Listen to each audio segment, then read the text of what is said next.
This is a viral picture of the Brazilian judge on the Supreme Court that is very upset that Elon Musk is inciting people to crime. Interesting. So basically, Elon Musk refused to censor things that the Brazilian Supreme Court has asked him to. Basically saying, well, he is an American, he runs an American company, he cares about free speech, and that's that. Now, a lot of people will say, but what about India? But what about China? But I'm pretty sure that at the end of the day, he just looked at the papers and he noticed how much money is coming from Brazil versus how much of his principles are being questioned. It was a question of like, can Twitter run without Brazil? And the answer was yes. So basically, he chose not to censor. I do find it fascinating, by the way, like how many leftists are freaking out about this. Like people who don't even live in Brazil, they are absolutely outraged over the fact that there is a platform where people can just talk freely with each other and that there is no censorship, there is no chaperone, there's no leftist over there to loom over the conversation and decide what is and isn't allowed to be said. And the same leftists weren't upset when Facebook, for instance, refused to cave into Australia's demands. And Australia was basically saying that since Facebook is showing websites from the Australian news media, it is obligated to pay a link tax to the news corporations. So Facebook said, no, actually, we're not going to do that. And not to mention that the news corporations also used Facebook in order to write their articles, and they're not paying Facebook anything.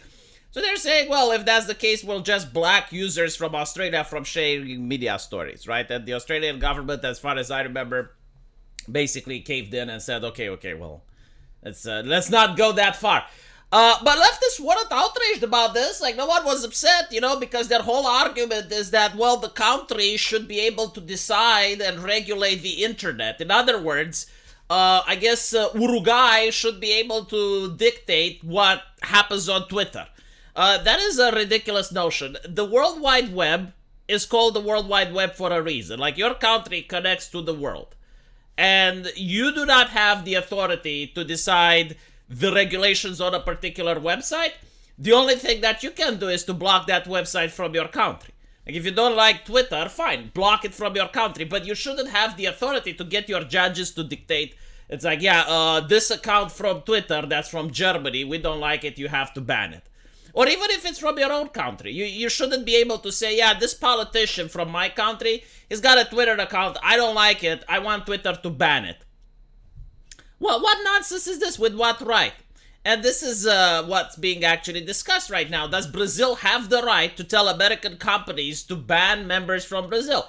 Like, surely you can pass legislation and make it illegal for your politicians to have a Twitter account, and if they do, imprison them if you're such a democratic, upstanding country. But that's not what is being discussed. Instead, what they want is to launder their censorship, to launder their authoritarianism through American companies. They basically desire for politicians to be suspended under the guise of hate speech or whatever, and make it seem that Twitter is the one doing it. Like, Twitter is just a private company. It can do whatever it wants. It just happened to ban our opposition. It just happens to ban people that are disagreeing with us or that are fomenting dissent. And I don't understand like how anyone can defend this, to be honest. And not to mention, if you actually believe in democracy, the only way democracy can work is if you believe that the people are smart enough and intelligent enough in order to be able to govern themselves. So, in order for that to happen, people need to have unrestricted access to information, all information. And sure, some individuals may fall to misinformation and they may be led astray, but when you're talking about masses of people, like tens, if not hundreds of millions of individuals with the right to vote, the idea that the misinformation can spread at such an alarming rate is absolutely ridiculous. The only way you can believe this is if people do not have the ability to govern themselves. Like, they do not have the intelligence to govern themselves. In which case, what you actually want is monarchy. Like you want the peasantry, which is uneducated, dumb, to be governed over by the aristocrats, by the ruling elites.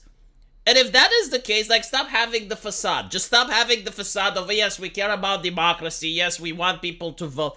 Like, vote on what? If you're not going to allow them to have all the information, if you're not going to allow them for your political opponents to have their say, if a political opponent comes in and says, well, yeah, but the crime level is too high, and you're like, oh, no, that's hate speech, ban him off social media. Meanwhile, they want to use social media. Because that's the whole thing. This is why they don't want to ban Twitter. They want to have the ability to propagate the message on social media. The establishment wants the ability to come into your house through social media, through your phone, but they don't want their opposition to have the same ability. They do not want the same level playing field. And this is what the conversation is about. Because otherwise, they would have banned Twitter by now.